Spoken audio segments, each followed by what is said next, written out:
1000 വർഷത്തിന്റെ മുകളിൽ പഴക്കമുള്ള ഇപ്പോഴും ഫംഗ്ഷനിങ് ആയ ഇന്ത്യയിലെ ഏറ്റവും വലിയ ഓൾഡസ്റ്റ് മൊണസ്ട്രി ടാബോ ചോസ്കോർ.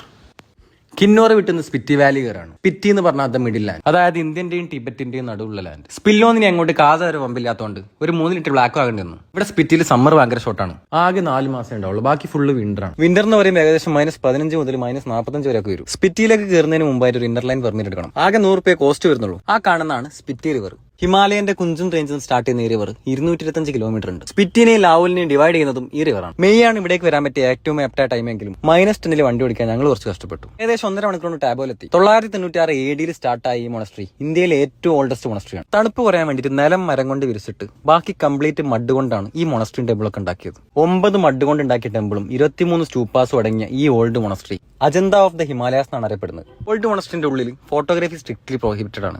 1000 വർഷം മുമ്പുള്ള പെയിന്റിംഗ്സും സ്കൾപ്ചേഴ്സും ഇവർ ആരാധിക്കുന്ന പ്രതിരൂപങ്ങളൊക്കെ അവിടെ കാണാൻ പറ്റും. സ്പിറ്റിയിൽ വരുന്നവർ ഒരിക്കലും മിസ്സാക്കാൻ പറ്റാത്ത ഒന്നാണ് ഈ ഓൾഡ് മൊണസ്ട്രി. എങ്ങനെയാണോ ആ കാലഘട്ടത്തിൽ ഇവർ ഉണ്ടാക്കിയത് അതേപോലെ തന്നെ എപ്പോഴും ഇവർക്ക് അത് കാത്തു സൂക്ഷിക്കാൻ പറ്റുന്നുണ്ട്. ആകെ 132 വീട് മാത്രമുള്ള ടാബോ ഒരു ചെറിയ ഗ്രാമമാണെങ്കിലും ലിറ്ററസി റേറ്റ് ഇവിടെ 90ന്റെ മുകളിലാണ്. അതായത് ഹിമാചൽ എന്ന സ്റ്റേറ്റിനെക്കാട്ടി കൂടുതൽ. കുറെ ദിവസത്തിന് ശേഷം ഒരു കഫേ കിട്ടിയപ്പോൾ അവിടെ നേരെ ഫുഡ് കഴിച്ചു മാർക്കറ്റിന് കുറച്ച് ഡ്രൈ ആപ്പിൾസും വാങ്ങി ദങ്കറിലേക്ക് വെള്ള പരിപാടി നോക്കി. അപ്പൊ ശരി.